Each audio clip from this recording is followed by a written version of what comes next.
एक बार भगवान शिव के सेवक ने कहा, हे प्रभु, आप तो दिन भर मूर्ति बनकर खड़े रहते हैं। एक दिन मुझे आपकी जगह खड़े होने दीजिए, आप आराम से घूम आइए। शिव जी मुस्कुराए और बोले, ठीक है, लेकिन एक शर्त है।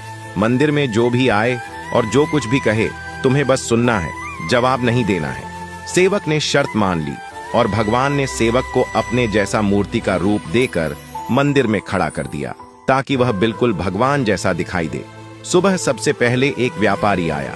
उसने भगवान के सामने माथा टेका और जैसे ही बाहर निकला, उसका बटुआ गिर गया। सेवक बहुत बेचैन हुआ। मन किया व्यापारी को आवाज देकर बटुआ लौटा दे, लेकिन भगवान की शर्त याद कर चुप रहा। कुछ देर बाद एक गरीब आदमी आया। उसने भगवान से कहा, हे प्रभु, मेरे बच्चे भूखे हैं, कुछ मदद कर दो। तभी उसकी नजर बटुए पर पड़ी। उसने भगवान को धन्यवाद दिया और बटुआ उठाकर चला गया।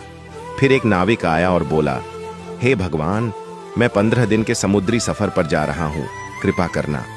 वह जैसे ही बाहर निकला, पुलिस आई और उसे बटुआ चोरी करने के इल्जाम में पकड़ लिया।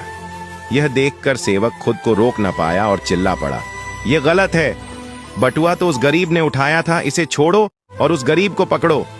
रात को भगवान लौटे तो सेवक ने गर्व से पूरा किस्सा सुनाया, लेकिन भगवान गंभीर हो गए और बोले, तुमने मेरी योजना में दखल दे दिया। वह व्यापारी बेईमान था, उसका बटुआ गिरना उसके कर्मों का फल था। गरीब को बटुआ इसलिए मिला ताकि वह अपने बच्चों का पेट भर सके। और जहां तक नाविक की बात है, तो उसका जहाज तूफान में डूबने वाला था।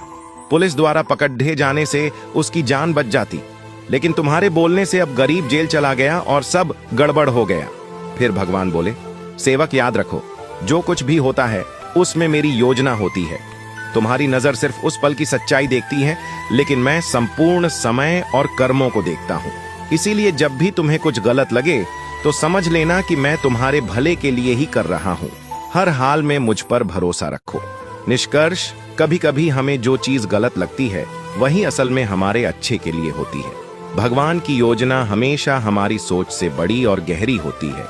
इसलिए हर हालात में भगवान पर भरोसा बनाए रखना चाहिए, क्योंकि जो भी होता है वह हमारे अच्छे के लिए ही होता है। बात से सहमत है तो यस जरूर लिखे और इसी तरह की कहानियों के लिए हमारे साथ जुड़े रहिए।